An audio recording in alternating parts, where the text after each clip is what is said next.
Start करते हैं, बिस्मिल्लाह करते हैं सेशन का। सबसे पहला क्वेश्चन हमारे पास है प्राइसिंग का।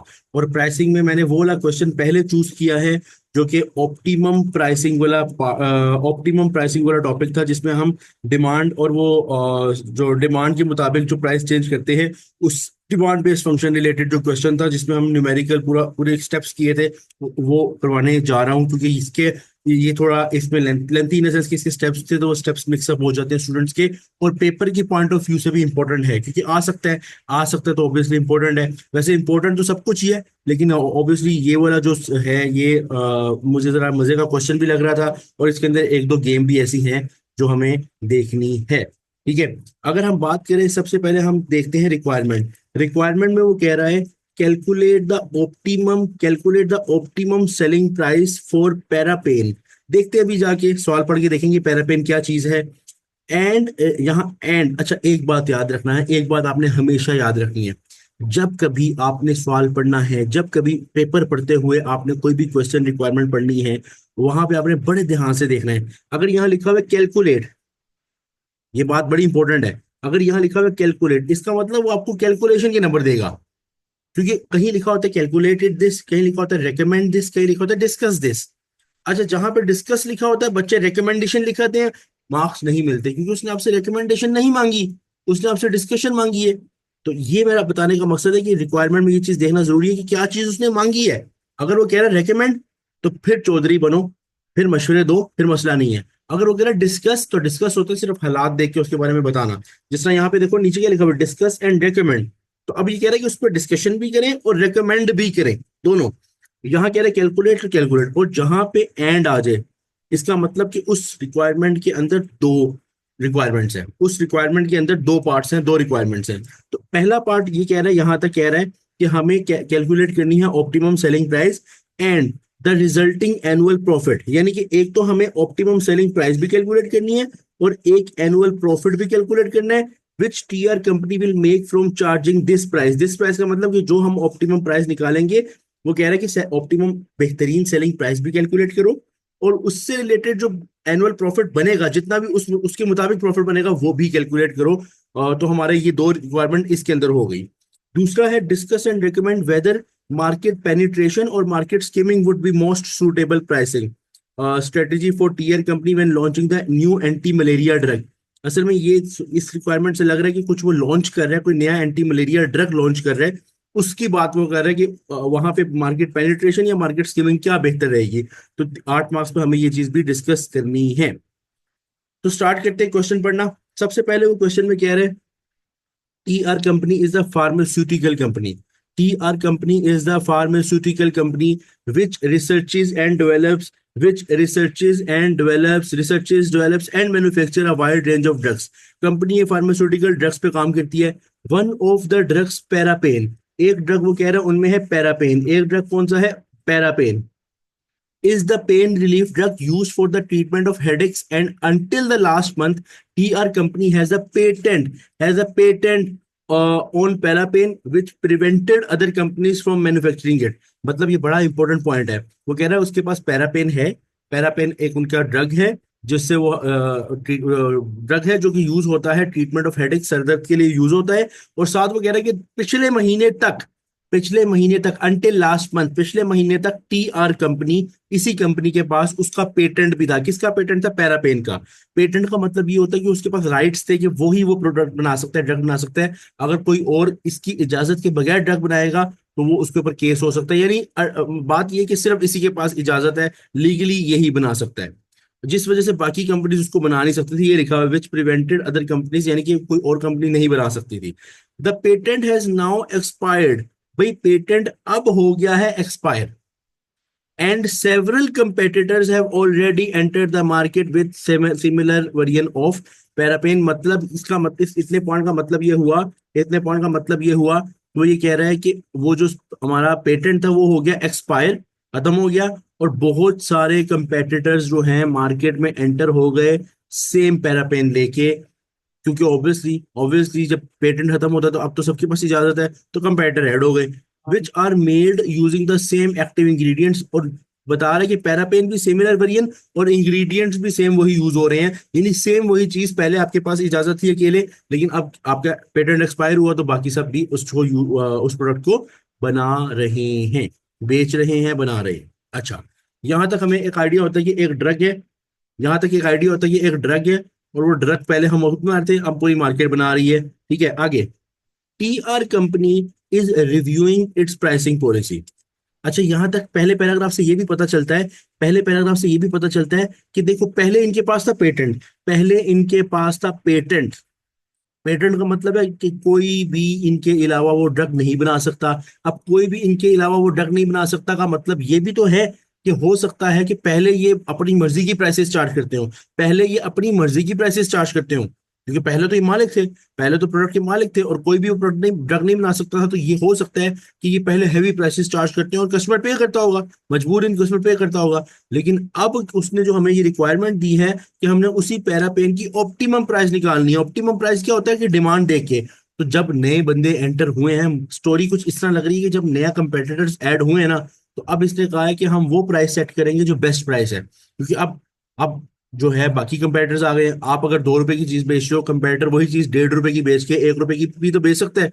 अब 1 रुपए की भी बेच सकता है, 2 रुपए 1.5 रुपए की भी बेच सकता है आपसे कम करके। तो इस तरह तो बड़ी परेशानी हो जाएगी। तो आप इसीलिए हो सकता है कि आप बेहतरीन प्राइसिंग, बेहतरीन प्राइस सेट करने के लिए सारी कैलकुलेशन कर रहे हो, और दिखने में यही लग रहा है, दिखने में यही लग रहा है, क्योंकि ये देखो, TR company is reviewing the pricing policy in light of the changing market. यानी मार्केट होगी चेंज, पहले मार्केट थी आपके पास, अब मार्केट होगी चेंज, यानी अब और भी लोग एंटर हो गए हैं। तो इसी वजह, इसी लिहाज से वो प्राइसिंग पॉलिसी को रिव्यू कर रहे हैं कि अब क्या प्राइस रखें। It has carried out some market research in an attempt to establish an optimum price for Parapen. वो ये कह रहा है कि इसने ना मार्केट रिसर्च की है ऑप्टिमम प्राइस सेट करने के लिए, यानी बेस्ट प्राइस सेट करने के लिए। अच्छा, the research has establish that for every 2 decrease in price, ये बड़ा इंपॉर्टेंट पॉइंट है कि वो कह रहा है कि रिसर्च उसने थोड़ी बहुत किया, उससे पता चला है कि हर 2 रुपए डिक्रीज होने से, हर 2 रुपए डिक्रीज होने से डिमांड में फर्क आता है 5,000 का। हर 2 रुपए डिक्रीज होने से डिमांड में फर्क आता है 5,000 का। भाई ये हमें हेल्प करेगा, ये हमें हेल्प करेगा बी निकालने में। अगर आप लोगों को याद हो, याद हो आपको, अगर आपको याद हो कि आपने, हमने पढ़ा था कि बी क्या होता है। बी क्या था? Change in price divide by change in quantity. और ये बी कहाँ यूज होता है अगर आपको याद हो, मैंने आप लोगों को बताया हुआ है, लेक्चर में बताया हुआ है कि ऑप्टिमम प्राइस क्या होती है, P is equal to A minus B Q. क्या ये बात आप लोगों को याद है? P is equal to A minus B Q वाली बात याद है? बताओ, P is equal to A minus B Q वाली बात याद है कि नहीं याद? बताओ पहले, यस, यस या नो, पहले ये बताओ, इतना बताओ, ये वाली बात याद है? क्योंकि अगर ये नहीं आता तो फिर सवाल नहीं होगा। अगर आपको ये नहीं पता तो सवाल नहीं होगा आपसे। बताओ जरा सब, इतना पता है आप लोगों को, P is equal to A minus B Q? अच्छा, अगर तो आपने लेक्चर लिया हुआ है तो आपको पता होगा। वैसे तो मैं ये ऑब्वियसली बताने लगूँ P is equal to A minus B Q, लेकिन लेक्चर में हमने ये सीखा हुआ है कि प्रॉपर स्टेप्स में हमारा पहला डिमांड फंक्शन यहीं से तो बनता है, डिमांड फंक्शन यहीं से तो बनता है। गुड, गुड, काफी ज्यादा स्टूडेंट्स को पता है, काफी ज्यादा स्टूडेंट्स को पता है। गुड है यार। जिनको नहीं पता, नो इशू, मैं अभी जो है वो क्या कहते हैं, करना शुरू करूंगा तो इंशाल्लाह वो भी पता चल जाएगा। अच्छा, अब वो कह रहे हैं हर 2 रुपए डिक्रीज करने पे क्या हो रहा है कि आपके डिमांड 5,000 बैचेस से इंक्रीज हो रही है, 5,000 बैचेस से इंक्रीज, यानी यहां से हम बी निकाल सकेंगे। With the maximum demand for Parapen being 1 million batches. वो कह रहा है कि मैक्सिमम डिमांड क्या है? 1 मिलियन, यानी 1 मिलियन से ज्यादा, 1 मिलियन से ज्यादा, 1 मिलियन से ज्यादा डिमांड नहीं हो सकती। ये मतलब है कि मैक्सिमम डिमांड पैरापेन की 1 मिलियन ही है, 1 मिलियन बैचेस, इससे ज्यादा हो ही नहीं सकती, ये लिखा हुआ है। अच्छा, आगे पढ़ते हैं। Each batch of Parapen is currently made using the following materials. हर वगैरह हर बैच जो है पैरापेन का, वो बन रहा है मटेरियल जेड और मटेरियल वाई से, जिसके बारे में उसने बता दिया 500 ग्राम और 300 ग्राम लग रहा है, और पर ग्राम क्या रेट है ये बात बता दी। आगे वो कह रहा है कि each batch of Parapen requires 20 minutes of machine time. 20 minutes, यानी हर बैच 20 मिनट ले रहा है मशीन के, हर बैच 20 मिनट ले रहा है मशीन के। And to make and variable running cost of machine time is 6 per our. ये मशीन भी 6 रुपए पर घंटे के हिसाब से चल रही है। Fix production overhead cost is expected to 2 पर बैच। एक बैच पे 2 रुपए का फिक्स ओवरहेड कॉस्ट भी लग रही है। Based on the budgeted production of 2,50,000 यानी कि जो ये टू निकाला हुआ है, असल में वो 2,50,000 के मुताबिक बैचेस के मुताबिक निकाला हुआ है। हो सकता है हम 2,50,000 बैचेस ना बनाए, वो उन्होंने 2,50,000 बैचेस के मुताबिक बताया हुआ है कि $2 पर बैच जो है वो फिक्स कॉस्ट है। यानी फिक्स कॉस्ट अगर देखी जाए तो ये कितनी आएगी, 2.5 लाख इंटू दो, 5 लाख आएगी। अगर देखनी हो, अगर कहीं इस्तेमाल होनी हो तो 5 लाख होगी, ठीक है। 2.5 लाख इंटू दो, 5 लाख। आगे, skilled worker who have been working on Parapen until now are being moved on to the production of TR companies। हाँ, ये बात, जो हमारे वर्कर्स हैं, हमारे पास जो वर्कर काम कर रहे हैं, जो अभी तक पैरापेन पे काम कर रहे थे, हमारे साथ इसी प्रोडक्ट पे काम कर रहे थे, are being moved on to the TR's new and unique anti malaria drug. हुआ पता है क्या है, कंपनी के पास थी पहले मोनोपोली, कंपनी थी मोनोपोली पे, कंपनी थी कमाल, हैवी लेवल पे चल रही थी। अब जब कंपनी मोनोपोली पे थी, इसका मतलब क्या हुआ कि कंपनी थी गुंडागर्द। गुंडागर्द मतलब वो नेगेटिव वाला नहीं, लेकिन गुंडागर्द इन द सेंस कि जो प्राइस सेट करे कस्टमर तो लेगा। अब जब वो पेटेंट खत्म हो गया, कंपेटिटर्स ऐड हो गए। अब इसको मसला हो रहा है कि भाई नए कंपेटिटर्स ऐड हुआ, तो यहाँ तो ये ऑप्टिमम प्राइस सेट कर रहा है, लेकिन उन्होंने अपने स्किल्ड वर्कर, जो अकलमंद वर्कर थी, अकलमंद लेबर थी, उनको कहा बेटा निकल जाओ यहाँ से। निकलने का मतलब ये नहीं कि निकाल दिया, बल्कि बोला कि तुम जाओ और कोई और प्रोडक्ट पे काम करो। तो उन्होंने कोई और प्रोडक्ट अब लॉन्च की है, यानी उसकी प्रोडक्शन के लिए भेजा है, जो कि कोई एंटी मलेरिया ड्रग है। आगे क्या लिखा हुआ है, which cost millions of dollars to develop. यानी कि कंपनी को मिलियंस ऑफ डॉलर्स लगाने पड़ेंगे। लेकिन आगे क्या लिखा हुआ है, TR company has obtained the patent for this revolutionary drug and it is expected to save millions of life। भाई बात ये हुई है कि जो नया ड्रग लॉन्च करने का ये सोच रहे हैं, जो ये नया ड्रग सोच रहे हैं, देखो मतलब हसनैन, जो आप कह रहे हैं ना, मोनोपोली, मोनोपोली इन सेंस कि इस प्रोडक्ट में और कोई भी नहीं था थ्रू आउट द वर्ल्ड, और कोई भी नहीं था। वो जो पैरापेन था, उसके बाद पेटेंट इनका खत्म हो गया, तो कंपेटिटर्स ऐड हो गए। उस लिहाज से मैंने मोनोपोली बोला है, ठीक है, क्योंकि ऑब्वियसली इनके अलावा कोई नहीं कर सकता था। ठीक है, वैसे मोनोपोली ये होती है कि जब आपके पास पूरी मार्केट हो, तो जब आपके पास पेटेंट है तो आपके पास उस प्रोडक्ट की पूरी मार्केट है, तो आपकी मोनोपोली होगी। लेकिन अब जब कंपेटिटर्स ऐड हो गए होंगे, फिर मोनोपोली नहीं रही होगी। ठीक है, जो एंटी मलेरिया ड्रग है, इस पे भी उसने पेटेंट ले लिया है। लिखा ये हुआ है कि एंटी मलेरिया न्यू प्रोडक्ट पे भी उसने पेटेंट ले लिया है। और वो कह रहा है कि ऐसा ऐसा ड्रग है जो कि मिलियंस ऑफ लाइफ्स भी सेव करेगा, यानी कि काफी तगड़ा प्रोडक्ट है। अच्छा, आगे, no other similar drug exist. उसने बता दी कि इस तरह का सिमिलर ड्रग एग्जिस्ट नहीं करता, और ऑब्वियसली अब हमने बना लिए तो हमारे अलावा कोई बना नहीं सकता। And whilst the demand levels are unknown, the launch of drug is eagerly anticipated all over the world. इसका मतलब, ये लास्ट लाइन का मतलब ये है कि हमें तो अभी डिमांड का इतना पता नहीं है, लेकिन जो डिमांड, जो ड्रग के लॉन्च है ना, लॉन्च करना, जो हमने ड्रग लॉन्च करना है, वो पूरी दुनिया में, यानी ऑल ओवर द वर्ल्ड का मतलब पूरी दुनिया में लोग उसका इंतजार कर रहे हैं। ईगरली एंटिसिपेटेड का मतलब बजट, ये इस चीज का एक बजट है, एक आइडिया है कि लोग बहुत ज्यादा इस के लिए वेट कर रहे हैं। इससे ये आखिरी पैराग्राफ से तो ये पता चलता है कि ये टोटली न्यू प्रोडक्ट की बात हो रही है, और न्यू प्रोडक्ट की बात कहीं पार्ट ए से रिलेटेड नहीं है, इसका मतलब पार्ट बी में, क्योंकि पार्ट बी में हमें एंटी मलेरिया ड्रग जो न्यू प्रोडक्ट है उस पर बात करनी है। तो ये वाला पैराग्राफ की बातें हम वहां पे देखेंगे, जहां यूज होंगी। अच्छा, अब हम आते हैं पार्ट ए की तरफ वापस, जिसमें हमें कैलकुलेट करना है पैरापेन की ऑप्टिमम प्राइस, उसको हम देखने जा रहे हैं। ऐसा नहीं कि उसने पैरापेन बनाना ही छोड़ दिया, पैरापेन वो बना रहा है, लेकिन उसने पैरापेन को के साथ एंटी मलेरिया प्रोडक्ट भी बनाया है, एंटी मलेरिया प्रोडक्ट भी बनाया है। ठीक है, मुझे बताओ यहां तक तुम में से कौन सा ऐसे स्टूडेंट्स हैं जिनको ये लग रहा है कि वो ये सवाल कोई 50 to 60% खुद से सोल्व कर सकते हैं। अगर जो कर सकता है वो यस लिखे, 50 to 60%, मैं ये नहीं कह रहा टोटल। तुम में से कौन से ऐसे स्टूडेंट है कि मैं उनको एक क्वेश्चन दूं तो 50 to 60% नंबर ले लेंगे।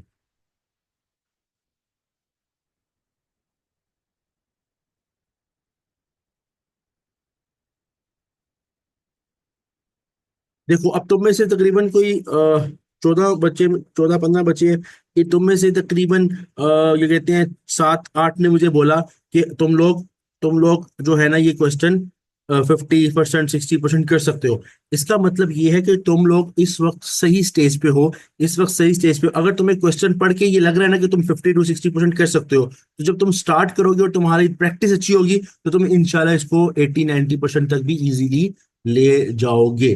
ठीक है, अब कोई स्टूडेंट यहाँ पे ऐसे भी होंगे जिन्होंने, मैं बिल्कुल इस चीज को मानता हूँ कि बहुत से स्टूडेंट्स ना लापरवाही की वजह से या किसी भी वजह से वो अभी तक प्रॉपरली पढ़ना उन्होंने स्टार्ट नहीं किया। मैं उनको भी ये कहूंगा कि अगर उन्होंने पेपर बुक करवा दिया हुआ है, no tension at all.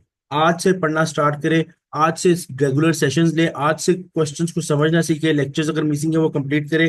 There are a lot of days. ये दिखने में लग रहा है कि आपको बहुत से लोग कहेंगे कि 18 दिन रह गए, 20 दिन पेपर छोड़ दो, आपकी मोटिवेशन डाउन। मोटिवेशन डाउन नहीं करनी, ठीक है। रेगुलर सेशंस लो, रेगुलर अपनी तैयारी को बेहतर करो, इंशाल्लाह यू विल अचीव, इंशाल्लाह यू कैन अचीव, ठीक है। अच्छा, अब हम इसको स्टार्ट करने जा रहे हैं, इसको हम स्टार्ट करने जा रहे हैं। इस क्वेश्चन को हम स्टार्ट करने। हम्म, हम्म, हम्म, हम्म।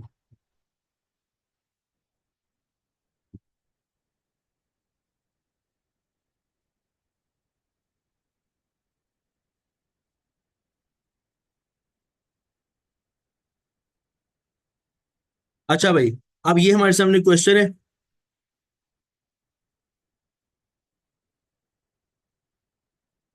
और यहाँ हमारे पास इस साइड पे एक्सेल है, इस साइड पे हमारे पास एक्सेल है। क्वेश्चन में अली कह रहा है क्वेश्चन में प्राइस नहीं दी हुई, अली कह रहा है क्वेश्चन में प्राइस नहीं दी हुई। अली भाई, अली भाई, यही तो कमाल है, यही तो कमाल है भाई। देखते हैं क्या करना है, देखते हैं क्या करना है, टेंशन नहीं लेनी, बिल्कुल भी टेंशन नहीं लेनी, ठीक है। अच्छा, सबसे पहली चीज, हम लोग जब भी ये प्राइसिंग का क्वेश्चन करते हैं, ऑप्टिमम प्राइस निकालते हैं, तो सबसे पहला स्टेप क्या होता है? स्टेप वन होता है establish, establish the establish the demand function, establish the demand function, establish the demand function। इसका मतलब ये है कि तुम्हें यहाँ पे प्रॉपर अब डिमांड फंक्शन फंक्शन जो है ना वो कैलकुलेट करना है, ठीक है। अब डिमांड फंक्शन जो तुम्हें कैलकुलेट करनी है, तुम्हें पता है कि P is equal to A minus B Q. P is equal to A minus B Q. P, या इसका भी लिख सकते हैं, P equal to A minus B Q. Examiner को समझ आ जाएगी कि तुम्हें इक्वेशन का पता है, ठीक है, इस तरह भी लिख सकते हो। अच्छा, अब तुम्हें क्या करना है? सबसे पहली चीज तो हम जो चीज निकालेंगे वो है बी। बी का फॉर्मूला क्या है? Change in price divided by change in quantity. तो कैलकुलेटिंग बी, कैलकुलेटिंग, सबसे पहले बी कैलकुलेट करेंगे। वो किसका कैलकुलेट होगा? बी इज इक्वल टू, हमें पता है change in price divide by change in quantity. तो उसने यहाँ पहले पैराग्राफ में क्या बताया था? यहाँ क्या बताया था कि हर 2 रुपए डिक्रीज होने पे 5,000 बैचेस इंक्रीज होते हैं। यानी चेंज इन प्राइस क्या है? 2 रुपए, जबकि चेंज इन क्वांटिटी क्या है? 5,000। तो 2 डिवाइडेड बाय 5,000, ये हमारे पास बी आ गया। बी हमारे पास आ गया 0.0004, 0.0004 हमारे पास बी आ गया। अच्छा, गुड अली। अच्छा, अब उसके बाद हम लोगों ने दूसरा काम क्या करना है? अब यहाँ पे मसला पता है क्या है? मसला ये है कि नॉर्मल प्राइसिंग के क्वेश्चन में तुम्हें ना दो एक्टिविटी लेवल्स पे प्राइस और क्वांटिटी दी होती है। तुम उससे चेंज इन प्राइस निकालते हो, फिर किसी भी एक एक्टिविटी लेवल की प्राइस उठाते हो, किसी भी एक एक्टिविटी लेवल की प्राइस उठाते हो और उस पर क्वांटिटी उठाते हो, तो तुम्हें उस पे ना पता चल जाता है कि ए क्या है। क्योंकि दूसरा काम हमारा क्या होता है? ए निकालना। एक बी के बाद हम ए निकालते हैं।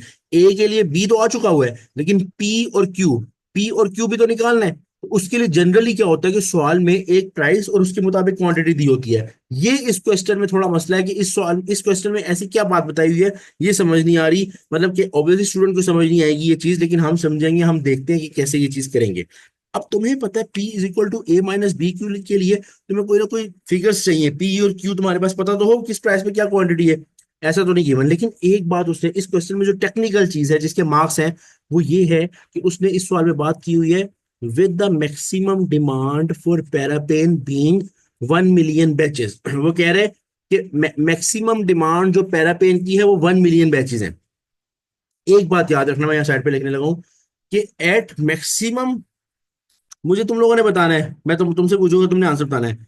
एट मैक्सिमम प्राइस, यानी तुम एक मैक्सिमम प्राइस सेट कर दो, डिमांड क्या होगी? बताओ, मैक्सिमम प्राइस पे डिमांड क्या होगी? सब बताओ, मैक्सिमम प्राइस पे डिमांड क्या होगी? सब बताओ।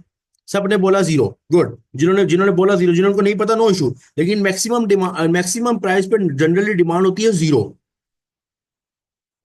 कि जब आप प्राइस बहुत ज्यादा सेट कर दोगे, आप ऐसे बाहर निकल के प्राइस सेट कर दोगे, तो भाई वो तो जीरो ही होगी ना, वो तो जीरो होगी। अच्छा, इसी तरह रिवर्स केस है कि अगर प्राइस बहुत ज्यादा हो जाए, प्राइस बहुत ज्यादा कर दो, तो आपकी डिमांड जीरो हो जाती है। और एट मैक्सिमम डिमांड आपकी प्राइस, या इसको इस तरह लिख सकते हैं, एट मिनिमम प्राइस आपकी डिमांड मैक्सिमम होती है। बहुत मिनिमम प्राइस, आपकी बहुत मिनिमम लेवल पे प्राइस लेके जाओगे, आपकी डिमांड मैक्सिमम होगी। यानी कि जब आप प्राइस कम करते जाओगे आपकी डिमांड बढ़ेगी। जरा मेरे हाथों की तरफ देखो, सब मेरे हाथों की तरफ देखो जरा। मैं तुम्हें इस तरह समझाता हूँ, इस तरह समझाता हूँ, जरा गौर से देखना कि जब तुम्हारी प्राइस मैक्सिमम जाती है ना तो डिमांड कम होती है, ऐसे ही है। जब प्राइस मैक्सिमम गई डिमांड कम हुई। लेकिन जब तुम प्राइस कम करोगे डिमांड ऊपर, प्राइस मजीद कम डिमांड मजीद ऊपर, प्राइस मजीद कम डिमांड ऊपर। और उसने बोला हमारे पास एक मैक्सिमम डिमांड है। मैक्सिमम डिमांड पे आपकी प्राइस बिल्कुल जीरो पे आ जाती, बिल्कुल मिनिमम पे आ जाती है, और मिनिमम पॉइंट होता है प्राइस का जीरो। यानी जब आपकी ये कह रहे हैं ना कि maximum demand for Parapen being 1 million, इसका मतलब ये है कि इस ये मैक्सिमम डिमांड है, जो कि पॉसिबल नहीं है क्योंकि इस पे प्राइस जीरो होती है, और जीरो प्राइस पे तो कोई माल बिकता नहीं है। लेकिन उसने बताया हुआ है मैक्सिमम डिमांड, जब मैक्सिमम प्राइस होगी डिमांड जीरो होगी। और जब आपको बोले कि आपकी मैक्सिमम डिमांड है तो उस पे प्राइस जीरो होगी। यानी कि यहाँ at minimum price demand is equal to maximum, और हमारा ये केस ये है कि जिसमें डिमांड मैक्सिमम है। और हम इसके आगे लिखेंगे so price will be zero, price will be zero. ये ऊपर पढ़ो, eight minimum price demand is maximum so price will be zero. Maximum price पे डिमांड जीरो हो जाती है, और मिनिमम प्राइस पे, मिनिमम प्राइस सबसे मिनिमम प्राइस क्या होती है किसी भी चीज की, जीरो, उस पर डिमांड मैक्सिमम होती है। ठीक है, क्योंकि अगर आप एक चीज, मैं आपको एग्जांपल से समझाता हूँ, एक एग्जांपल से समझाता हूँ। मेरे पास एक चीज थी, मैंने 2 रुपए की लगाई हुई थी, जरा गौर से देखना। मेरे पास एक चीज थी, मैंने 2 रुपए की लगाई हुई थी। मेरे पास चंद एक कस्टमर थे क्योंकि बाकी लोगों ने भी 2 रुपए की लगाई हुई थी। मैंने वो चीज कर दी 1.5 रुपए की, और अपने पास वो चीज रख ली। ठीक है, तो लोग ज्यादा हो जाएंगे। 1.5 से मैंने कर दी 1, लोग और ज्यादा हो जाएंगे। और अगर मैं फ्री कर दूंगा, अगर मैं फ्री कर दूंगा तो सारी मार्केट का बंदा कहाँ आएगा, मेरे पास, क्योंकि डिमांड वाली मार्केट है, डिमांड वाली मार्केट है, इस लिहाज से सारी मार्केट का बंदा मेरे पास आएगा। तो मैंने अपनी तरफ से demand maximise, maximum demand fulfil कर दी। यानी पूरी मार्केट भी मेरे पास आ जाए, मैं अगर माल रखा हो 0 रुपए पे, बिल्कुल 0 रुपए पे, तो लोग आके, अगर इस मार्केट के अंदर 10 मिलियन की डिमांड है ना, तो वो मैं फुलफिल कर दूंगा अगर 0 रुपए की चीज बेचूंगा। लेकिन अगर 1 रुपए की भी करूंगा तो फिर वो कस्टमर थोड़े कम हो जाएंगे। तो मिनिमम प्राइस यानी जीरो प्राइस पर डिमांड मैक्सिमम होती है। उसने अब हमें क्या दिया हुआ है सवाल में, उसने हमें सवाल में देखो, अगर देखो तो उसने हमें ये देखो 1 मिलियन की मैक्सिमम डिमांड दी हुई है। यानी इस डिमांड पे क्या होगा, प्राइस जीरो होगी। तो हम यहां से ए की वैल्यू निकाल सकते हैं। ए की वैल्यू कैसे आएगी, ए की वैल्यू इस तरह आएगी कि बी और क्यू मल्टीप्लाई करेंगे। यानी इसकी मैं ए के लिए मैं वर्किंग कर रहा हूँ, ए के लिए मैं यहाँ पे इसके आगे भी वर्किंग कर सकता हूँ या इसके नीचे भी वर्किंग कर सकता हूँ। कि मुझे पता है ए का अपना फॉर्मूला क्या बनेगा, P plus B Q. A का अपना फॉर्मूला क्या बनेगा, पी प्लस बी क्यू, क्योंकि P is equal to A minus B Q, B Q यहाँ से माइनस हो रहा है, वहां जाके प्लस होगा, तो ए का अपना फॉर्मूला बन गया पी प्लस बी क्यू। ठीक है, अब ए मैंने निकालना है। अब सबसे पहले प्राइस, मुझे आप लोग बताओ, यहाँ पे पी की जगह मैं क्या लिखूंगा, पी की जगह मैं क्या लिखूंगा, क्या प्राइस है। जब जब आपकी मैक्सिमम डिमांड 1 मिलियन थी, क्यू 1 मिलियन था, तो प्राइस में क्या लिखूंगा, पी की जगह क्या लिखूंगा, बताओ। अभी यहाँ पे क्यू की जगह जब मैं अगर 1 मिलियन लिखूंगा, इस फॉर्मूला में क्यू की जगह मैं 1 मिलियन लिखूंगा, तो पी की जगह क्या लिखूंगा मैं, लॉजिक के मुताबिक, जीरो लिखूंगा, गुड, जीरो लिखूंगा। तो इसका मतलब पी तो मेरे पास हो गया zero is equal to zero, क्योंकि पी जीरो है, प्लस, क्योंकि पी जीरो इसलिए है क्योंकि क्वांटिटी मैक्सिमम है ना, मैक्सिमम क्वांटिटी मैक्सिमम डिमांड पे प्राइस जीरो होती है। बी, बी की वैल्यू क्या मेरे पास, 0 पॉइंट, या मैं इसको रेफरेंस भी डाल सकता हूँ वैसे तो, ये देखो रेफरेंस डाल दिया, सी एड में बी की वैल्यू है, मल्टीप्लाई क्यू, मैक्सिमम डिमांड की थी 1 मिलियन, 1 मिलियन, तो मैं यहाँ पे लिख देता हूँ 1 मिलियन। जरा एक दफा फॉर्मूले को देख लो, ये मैं ए के लिए फॉर्मूला लगाया, ए का अपना formula P plus B Q बनेगा। और जब आपकी क्वांटिटी मैक्सिमम है, जारी किया 1 मिलियन है, उस पर प्राइस जीरो है, तो मैंने उस लिहाज से प्राइस को जीरो लिख दिया, प्राइस को जीरो लिख दिया। ठीक है, तो इस लिहाज से मेरा आंसर क्या आ गया, इस लिहाज से मेरा आंसर क्या आ गया, अगर मैं देखूं यहाँ पे आंसर आ जाएगा 400। ए की वैल्यू मेरे पास क्या आ गई, 400, ए की वैल्यू मेरे पास क्या आ गई 400, बी की वैल्यू मेरे पास क्या आई थी 0.0004, और ए की वैल्यू मेरे पास आ गई। यानी मेरी इक्वेशन यहाँ पे सेट हो गई कि P is equal to 400 minus 0.0004 Q, P is equal to 400 minus 0.0004 Q. ये मेरी P की वैल्यू आ गई, ये मेरी P की वैल्यू आ गई। और किस तरह आई, जिस तरह मैंने सिंपल बी और ए कैलकुलेट किया, बी और ए कैलकुलेट किया, मेरे पास एक फंक्शन बन गया। अब दूसरा काम क्या था, स्टेप टू, आगे आसान है। Step two, step two the establish the marginal cost, यानी हमने कैलकुलेट करनी थी मार्जिनल कॉस्ट। मार्जिनल कॉस्ट में हमारे पास मटेरियल है, दो किस्म के मटेरियल है। मटेरियल कौन कौन से थे, अगर हम देखें यहाँ पे मटेरियल जेड और मटेरियल वाई, मटेरियल जेड और मटेरियल वाई साथ मेरे पास। अच्छा, इस सवाल के अंदर ना एक जगह पे लेबर को मैंने खुद मेंशन किया हुआ है, देखो 6.6039, वो पूरा स्क्रीनशॉट मैंने लिया नहीं है, मैंने लेबर कोस्ट लिखी हुई है कि हम यहाँ पे लेबर एज्यूम करेंगे 6.6039, जो कि हमारे यहाँ लगेगी मार्जिनल कॉस्ट में। और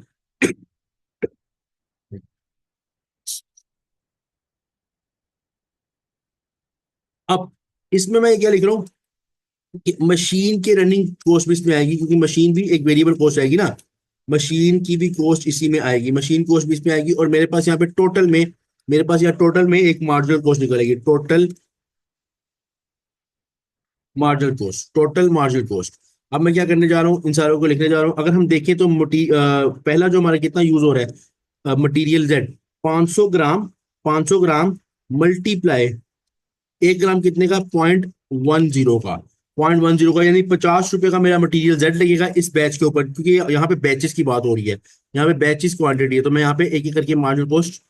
अच्छा, अब यहाँ पे हुसैन ने पूछा कि ये लेबर कॉस्ट कहाँ से है, गिवन तो नहीं है। असल में ना ये सवाल मैंने कहीं से कॉपी पेस्ट किया हुआ है जिसमें लेबर कॉस्ट गिवन थी, जिसमें लेबर कॉस्ट गिवन है। मैंने लेबर कॉस्ट वही वाली वहां से उठा के यहाँ लिखी है, ठीक है। इस सवाल में लेबर कॉस्ट मैंने अपनी मर्जी से नहीं लिखी, सवाल के अंदर पार्ट है, मैंने वहां से डायरेक्टली उठा के यहाँ लिखी है, ठीक है। वो मैंने कट किया हुआ है इसलिए यहाँ से आपको लग रहा है, लेकिन लेबर कॉस्ट है इसमें। अच्छा, उसके बाद मटेरियल वाई, मटेरियल वाई कितनी है, 300 ग्राम इंटू 0.5 पर ग्राम, 0.5 पर ग्राम यानी 150 का मेरा मटेरियल वाई भी लग गया, ठीक है। लेबर कॉस्ट मैंने आपको जिस तरह बताया 6.6039, ये मेरी लेबर कॉस्ट भी आ गई। मशीन टाइम की अगर हम बात करें तो उसने मशीन के बारे में क्या बोला है, यहाँ पे अगर देखें तो मशीन के बारे में वो कुछ बोल रहा था, हाँ, कि 20 मिनट लगेंगे मशीन के, और 1 घंटे का क्या रेट है, 6 रुपए, $6 रेट है। तो मशीन के लिए हम क्या करेंगे, जरा गौर से देखना मशीन के लिए थोड़ी वर्किंग कैसी होगी। नॉर्मली कितने मिनट लगेंगे, 20 मिनट। अब मसला ये है, ये 20 मिनट, और हमें रेट गिवन है पर आवर, या तो पर मिनट गिवन हो हम डायरेक्टली मल्टीप्लाई कर दें। हमें रेट गिवन है 6 पर आवर, 6 पर आवर। तो हमें क्या करना है, इस 20 को मल्टीप्लाई करना है। 20 को मल्टीप्लाई करने से पहले इसको आवर में कन्वर्ट कर लेते हैं, आवर्स में कन्वर्ट कर लेते हैं। तो 20 डिवाइडेड बाई 60 हमारे पास आवर्स आ जाएंगे, आवर्स आ जाएंगे। मल्टीप्लाई, मल्टीप्लाई मैं करूंगा रेट से जो कि 6 है। डायरेक्टली इसलिए नहीं कर सकता था क्योंकि मिनट को आवर के रेट से मल्टीप्लाई नहीं कर सकते, तो पहले मैंने 20 डिवाइड बाई 60 वो निकाल लिए, पर आवर्स आ जाएंगे टोटल, मल्टीप्लाई 6 जो उसका रेट है ये भी कैलकुलेट कर लिया और आ गया 2। तो टोटल मार्जिनल कॉस्ट मेरे पास क्या आ गई, इसको मैं,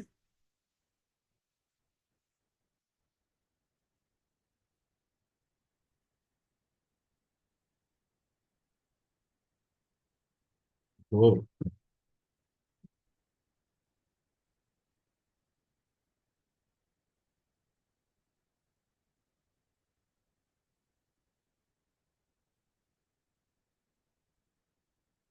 सब मैंने निकाली है, 208.6039, तो 208.6039, 208.6039। मुझे बताओ यहाँ तक क्लियर हुआ, मुझे बताओ यहाँ तक क्लियर है, टोटल मार्जिनल कॉस्ट तक क्लियर है।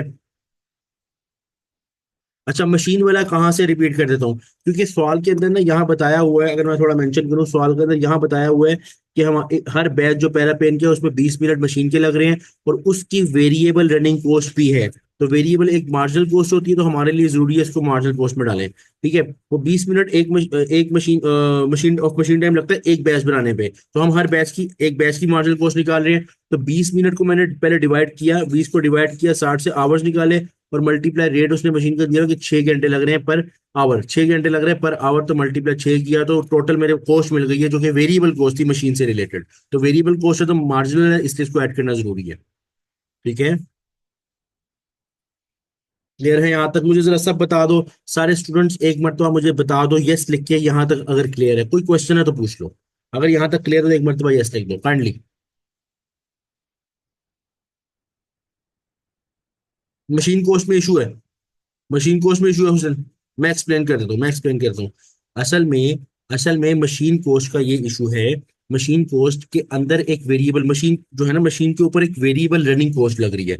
ये क्या लिखा हुआ है यहाँ पे, कि हर बैच बन रहा है, 20 मिनट ले रहा है मशीन का, 20 मिनट ले रहा है मशीन का, और साथ ही वो बोल रहा है, और साथ ही वो बोल रहा है कि एक वेरिएबल रनिंग कॉस्ट लग रही है फॉर मशीन टाइम। एक वेरिएबल रनिंग कॉस्ट लग रही है मशीन टाइम की, जो कि कितनी है, 6 पर आवर। यानी वो कह रहा है एक वेरिएबल रनिंग कॉस्ट लग रही है, यानी एक मार्जिनल कॉस्ट का पार्ट है, और हमें यहाँ पे मार्जिनल कॉस्ट में सारी वेरिएबल कॉस्ट ऐड करनी है। तो अब ये रनिंग कॉस्ट वेरिएबल है जो कि मशीन से रिलेटेड है, ठीक है, जो कि उसने बताया है $6 पर आवर, यानी हर घंटे के बदले 6 रुपए की रनिंग कॉस्ट लगती है। लेकिन हमारे इस प्रोजेक्ट पे लग रहे हैं टोटल कितने आवर्स, आवर्स तो दिए नहीं है, मिनट्स बताए हैं, तो मिनट्स को आवर्स में कन्वर्ट करें, 20/60 किया, 20/60 करके हमारे पास एक्चुअली वो आवर्स आ गए जो एक बैच पे लग रहे हैं, मल्टीप्लाई मशीन रनिंग टाइम का रेट लगा दिया, तो हमारे पास कॉस्ट आ गई कि जो एक बैच पे मशीन की लग रही है, running cost, variable running cost. Clear है, हुसनैन, क्लियर है?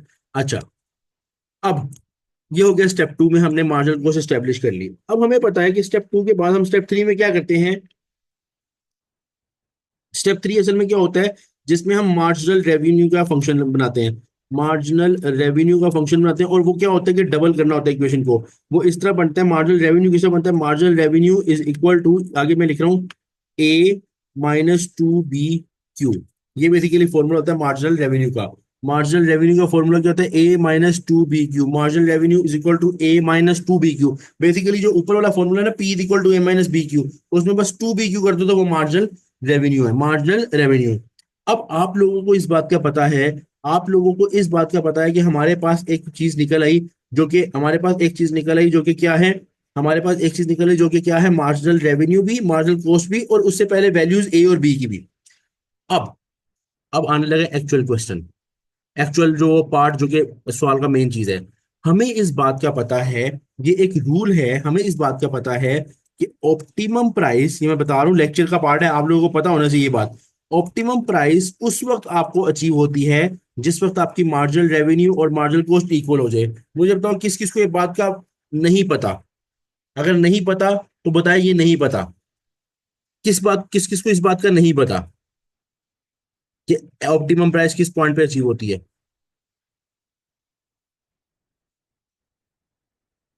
अबे बड़े लायक बच्चे बैठे हो यार, एक भी बच्चा नहीं बोल रहा नहीं पता यार, सबको पता है इस बात का।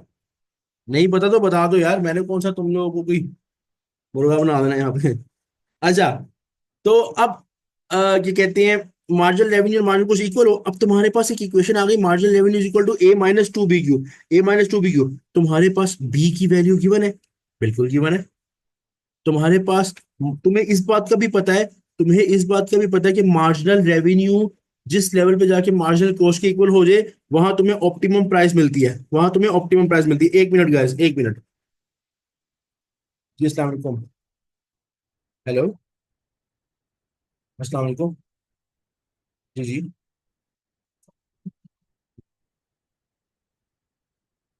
ठीक है ठीक है, मैं बोलूँ।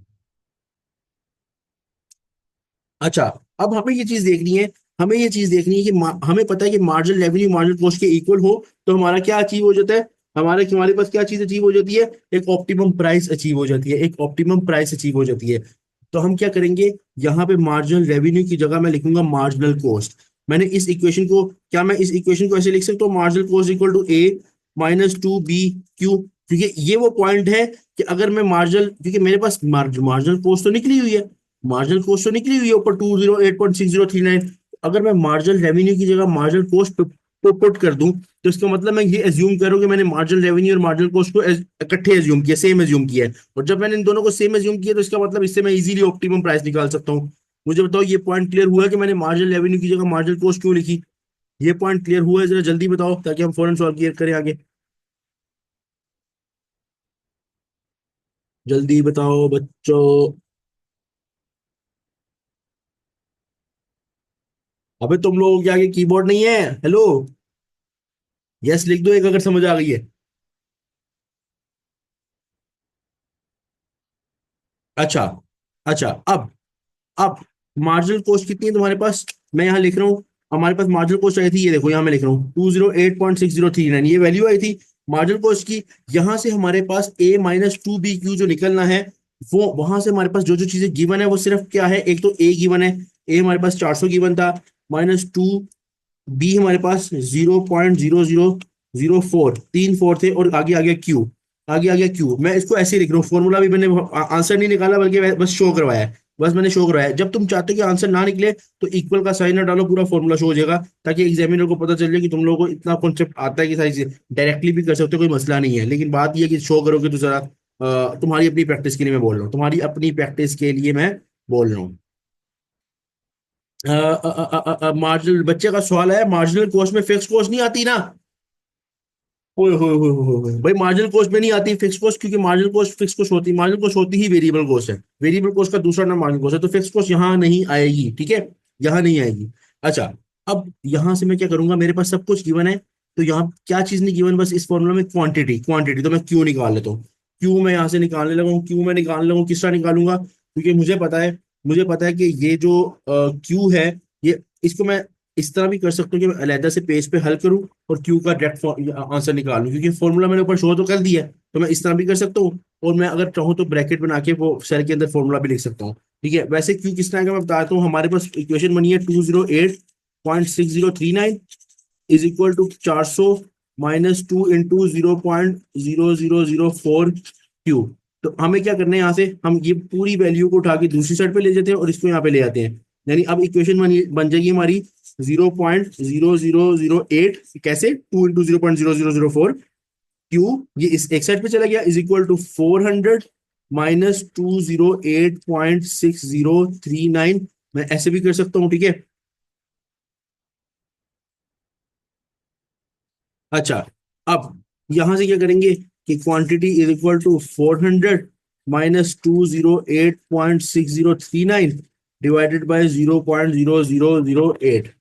ठीक है, क्यों निकालने लगूं मैं, 400 - 208.6039। ओहो, 400 - 208.6039 डिवाइडेड बाय 0.0008।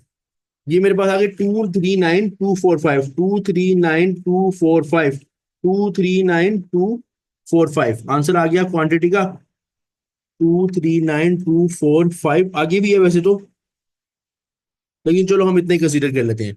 हम इतना ही कंसीडर कर लेते हैं, 239,245, 239,245 ही कंसीडर कर लेते हैं। एक्सेल को क्या हो गया भाई, एक्सेल को क्या हो गया।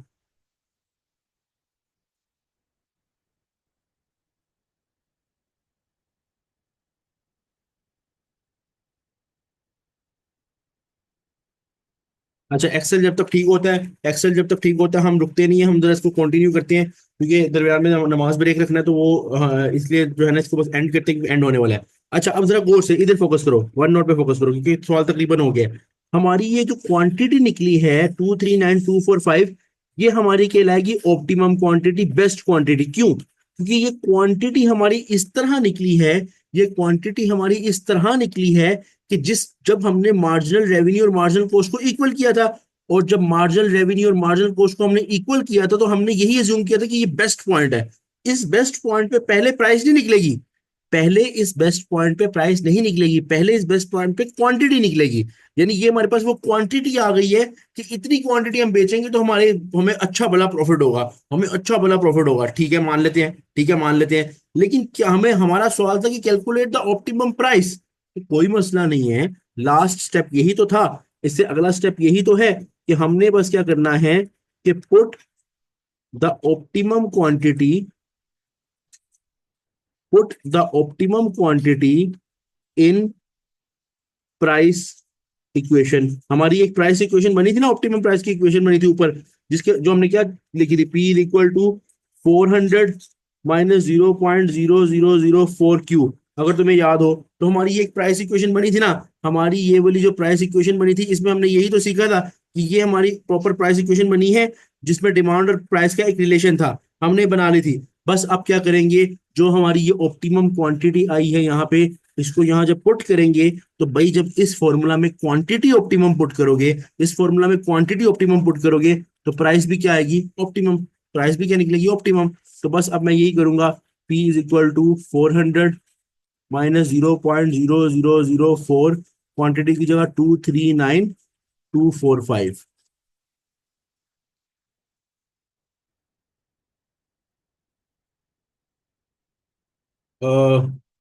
239245 मल्टीप्लाई 0.0004, ठीक है, -400, ये आ गया तकरीबन 304.3, 304.30, पी इक्वल टू 304.30, 304.30। ये मेरे पास एक प्राइस आ गई जो बेस्ट प्राइस है मेरे पास, ये मेरी बेस्ट प्राइस है, जिसको आप ऑप्टिमम प्राइस भी बोलते हो। ये वो प्राइस है जिसपे आपके बिजनेस का जो प्रॉफिट है वो अपने मैक्सिमम लेवल पे होगा। ये वो पॉइंट है जिसपे आपका प्रॉफिट जो है वो मैक्सिमम लेवल पे होगा। यानी पूरा सवाल पहले एक्सेल पे करवाया, एक्सेल पे एक्चुअली वो एरर आ गया था, इसलिए मैं यहाँ पे आ गया। तो पहला स्टेप था P is equal to A minus B Q, जिसमें ए के लिए हमने जरा थोड़ी मेहनत की थी, क्योंकि ए हमारे पास गिवन नहीं था डायरेक्टली, वो तो हमने ये अज्यूम किया था कि मैक्सिमम डिमांड में प्राइस 0 होती है। ए निकला है 400, बी निकला है 0.0004। सर फिर हमने सवाल जी जी। सर मैक्सिमम डिमांड पे प्राइस जीरो होती है, ये वाला सवाल मैं ऑलरेडी कर चुका हूँ सर। ये चीज मेरे समझ में नहीं आई थी, कैसे मतलब अज्यूम कर लेते हैं ये चीज, अगर आप एक्सप्लेन अच्छा, कर दें ये चीज।